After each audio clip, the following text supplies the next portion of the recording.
کہ اس نے خودکشی سے محض 2 روز قبل اپنا ایک ویڈیو بیان جو تھا وہ سوشل میڈیا پر جاری کر دیا تھا. سنیے ذرا وہ کیا کہتا ہے. کیا آپ نے کبھی ایک زندہ انسان کو روز مرتے دیکھا ہے؟ کیا آپ نے کبھی ایک باپ کو اپنے بچوں کے بھوکے چہرے دیکھ کر بے بسی کے آنسو پیتے دیکھا ہے؟ اگر میں مر گیا میرے بچوں کا کیا ہوگا؟ میرے بعد کون ان معصوموں کو سنبھالے گا؟ کیا آپ دیکھ سکیں گے کہ ایک باپ کی لاش کے پاس اس کے بھوکے بچے بیٹھے رو رہے ہیں؟ کیا آپ نے کبھی کسی کو اپنی محنت، اپنی عزت، اپنے سال، اپنی عمر، اپنی زندگی گواتے دیکھا ہے؟ میں 9 سال سے اپنا حق مانگ رہا ہوں، مگر ہر روز مجھے ذلیل کیا جاتا ہے. میری آواز کو دبانے کی ہر ممکن کوشش کی گئی ہے. یہ صرف 9 سال نہیں ہے، یہ 3150 دنوں کی تذلیل ہے. یہ 100 سے زائد مہینوں کی ہر لمحہ جینے مرنے کی ایک ذلت ہے. میں نے میرا روزگار نیسلے نے چھین لیا، عدالتوں نے میرا صبر توڑ دیا، ظالم نظام نے میرا سب کچھ رون ڈالا. ہائی کورٹ میں میرا کیس کئی سالوں سے التوا کا شکار ہے.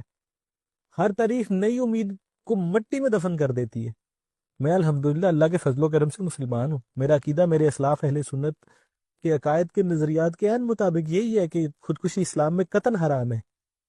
تو قادر و عادل ہے مگر تیرے جہاں میں ہے تلخ بہت بندہ ہے مزدور کے اوقات. ایک عرصے سے منت سماجت میں ان لوگوں کی کر رہا ہوں، نیسلے والوں کی. یہ جو میڈم ہاجرہ ہے وہ HRM، اور فیصل ندیم کو میں نے میسج کیے ہیں، یاور علی سے میں نے بات کی ہے. ایک ہی میں نے ان کو دہائی دی ہے، کم از کم اتنے پیسے دے دو میں خودکشی سے بچ جاؤں. مگر یہ سننا تو دور، رحم کھانے کو بھی یہ لوگ تیار نہیں ہیں. ان کی اپنے کوئی معاملات ہیں، لیکن یہ میرا حق دینے کی بجائے عدالتوں میں لاکھوں روپے خرچ کر کے مجھے ذلیل کرنے میں لگے ہوئے ہیں. میں نے ان لوگوں سے پوچھا کہ اب خدا نخواستہ میں کل کو مر جاتا ہوں تو پھر بھی تم کروڑوں روپیہ میڈیا مینجمنٹ پر خرچ کر دو گے، اب بھی تم لاکھوں روپے رشوتوں میں تم دے رہے ہو کیس کو التوا کرنے کے لیے، مگر تم مجھے میرا حق دینے کے لیے کیوں تیار نہیں ہو؟ میرے بچوں کے پاس کھانے کو کچھ نہیں ہے، مجھے گھر کا کرایہ دینے کے لیے میرے پاس پیسے نہیں ہیں. میں اتنی بس مجھے صرف ذلیل کرنے پہ تلے ہوئے ہیں عدالتوں میں، اور وہاں پیسہ خرچ کر رہے ہیں. وہاں وہ ریڈر ہے، وہ ان کے ساتھ ملا ہوا ہے، وہ ان کو ان کی مرضی کی ڈیٹیں دیتا ہے، اور ہر مہینے ایک نئی ڈیٹ، کبھی وہ ایسی ڈیٹ دیتا ہے جس ڈیٹ میں عدالت ہو ہی نہ وہاں پہ. اور وہ 4-5 سال سے وہ اسی تماشے میں لگا ہوا. اور یہ کورٹ، میں نے کئی دفعہ کیس وہاں سے ٹرانسفر کروانے کی کوشش کی، لیکن انہوں نے نہیں ہونے دیا. واپس اسی کورٹ میں لے جاتے ہیں کیونکہ انہیں پتہ وہاں سے ہمیں ریلیف ملتا ہے، وہاں ہم ڈیلے کر سکتے ہیں. فیصلہ نہیں ہونے دے رہے.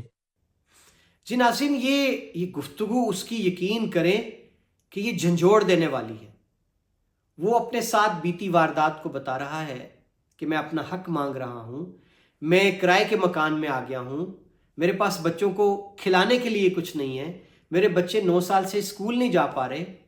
اور ناظرین، اس کے بعد اس نے بتایا کہ میں نے اپنے جو نیسلے کے افسران تھے، جس میں اس نے ایک خاتون کا نام بھی لیا، HR کی جو مینیجر تھیں، کہ میں نے واسطے دیے ان کو کہ آپ، اب میری بس ہو چکی ہے، گھر چلانا مشکل ہو گیا ہے، آپ میرا ہی پیسہ جو پینڈنگ ہے آپ کی طرف، میرے بقایا جات، اور بتایا جاتا ہے کہ وہ اب 1 کروڑ تک جا پہنچے تھے، مجھے ان میں سے کچھ پیسے دے دے، میں زیادہ نہیں مانگتا، میں گھر چلا پاؤں.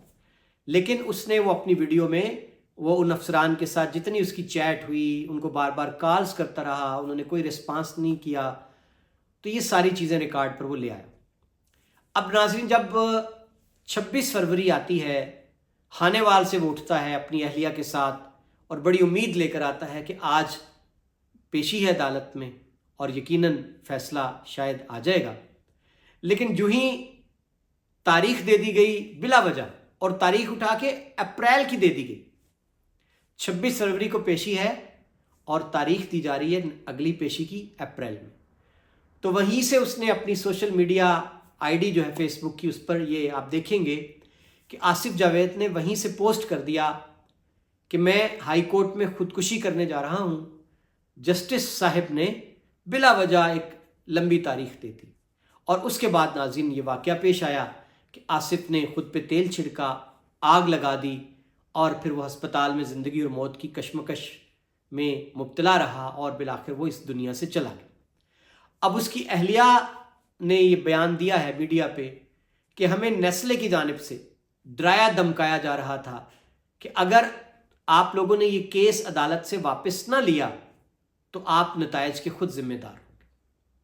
اب ناظرین، آپ پاکستان میں نظام عدل کو دیکھ لیجئے، پاکستان میں ملٹائی نیشنل کمپنیوں کے کھلواڑ کو دیکھ لیجئے، کس قدر وہ ڈھٹائی، بے شرمی اور دیدہ دلیری سے پاکستانیوں کا استحصال کر رہی ہیں، کوئی ان کو پوچھنے والا نہیں۔ ناظرین، آصف جاوید حصول انصاف کی خاطر 9 سال عدالتوں کے دھکے کھاتا رہا، اور ہائی کورٹ آپ دیکھ لیجئے، عدالت عالیہ پاکستان کے سب سے بڑے صوبے کی سب سے بڑی عدالت، اور جج صاحب 5 سال سے آصف جاوید کی فائل کو دبا کے بیٹھے ہوئے، اور ریڈر تاریخ پر تاریخ دیے جاتا ہے۔ اور ناظرین، یہاں ستم یہ ہے کہ جب یہ واقعہ پیش آیا، دوڑیں لگ گئیں پولیس کی، تو چیف جسٹس عالیہ نیلم جو ہیں محترمہ لاہور ہائی کورٹ کی، انہوں نے فوری نوٹس لیا اور سیکورٹی پر بڑی برہم ہوئی کہ یہ کیا ہے، آئندہ ایسا واقعہ پیش نہ آئے، سیکورٹی سخت کر دی جائے۔ اور آئی جی صاحب نے فوری طور پر جو سیکورٹی کے ایس پی تھے ان کو تبدیل کر دیا، ڈی ایس پی سیکورٹی کو معطل کر دیا، اور وہ جو وہاں پہ سیکورٹی پر معمول انسپیکٹر اور دیگر لوگ ہوتے ہیں ان کو بھی فوری طور پر معطل کر دیا۔ یعنی ایک شخص پاکستانی، 6 بچوں کا باپ، جس کے حق میں پچھلی ساری عدالتوں کے فیصلے ہیں، 5 سال سے منتظر ہے، اس کے گھر میں فاقوں کی نوبت ہے، اور وہ نظام انصاف سے مایوس ہو کے آپ کی عدالت کی دہلیز پر خود کو آگ لگا رہا ہے، اور آپ نوٹس کس بات کا لے رہے ہیں؟ جج کے رویے کا نہیں، نظام عدل میں تاخیر کا نہیں، ایک شہری کی بے بسی کا نہیں، 6 بچوں کے باپ کی محرومی کا نہیں، آپ نوٹس یہ لے رہے ہیں کہ آخر عدالت کے اندر، لاہور ہائی کورٹ کے احاطے میں پیٹرول کیسے پہنچ گیا، ایک شخص نے خود کو آگ کیسے لگا لی۔ ناظرین، اب اس پر کیا کہا جائے؟ اور دکھ کی بات یہ ہے، تکلیف کی بات یہ ہے کہ کوئی ٹس سے مس نہیں ہوا، اتنے دن گزر گئے ہیں اس واقعے کو، کوئی کہیں پہ جوں تک نہیں رینگی کسی کے کانوں پر، کسی وزیر اعلیٰ نے نوٹس لینا گوارا نہیں کیا، کوئی وزیر اعظم جو ہے اس کا کہیں سے کوئی بیان سامنے نہیں آیا، کسی نے اس آصف جاوید کی دکھیاری بیوہ کے اور اس کے 6 معصوم بچوں کے سروں پہ دست شفقت نہیں رکھی۔ کیا اب بھی پاکستان کے اندر کوئی قاضی، کوئی بڑا، کوئی منصف، کوئی حاکم نوٹس لے گا نیسلے کمپنی کے اس ظلم کا؟ کوئی پوچھے گا ان سے کہ ایک شخص جو 9 سال اپنی زندگی کے قیمتی جس نے آپ کو دیے، اور معمولی سی بات پر آپ نے اس کو نوکری سے نکال دیا، اور پھر وہ انصاف لے کر دوبارہ بحال ہوا، لیکن آپ بجائے اس کو نوکری دینے کے آپ اس کے ساتھ لڑتے رہے، اپنی تمام دھونس کے ساتھ، دولت کے ساتھ، وسائل کے ساتھ، اختیارات کے ساتھ، تعلقات کے ساتھ، وہ اکیلا لڑتا رہا، اکیلا اس نظام کے ساتھ۔ ناظرین، انا للہ و انا الیہ راجعون ہی پڑھا جا سکتا ہے اس نظام پر، اور شاید یہی ہمارا مقدر ہے کہ جب ریاست جو ماں کے جیسے ہوتی ہے، اس کے بچے خود پہ تیل چھڑک کر خود کو آگ لگانے لگیں، تو پھر ماں کیسی؟ ناظرین، ڈریں اس وقت سے، یہ منصف، یہ حاکم، کہ جب لوگ اتنے عاجز آ جائیں، اتنے ستا دیے جائیں، رلا دیے جائیں، تڑپا دیے جائیں، کہ وہ خود کو آگ لگانے کی بجائے ذمہ داروں کو آگ لگانے پر مجبور ہو جائیں۔ ڈریں اس وقت سے۔ عامر عثمان عادل کو اجازت دیجیے، اپنا خیال رکھیے گا، اللہ حافظ۔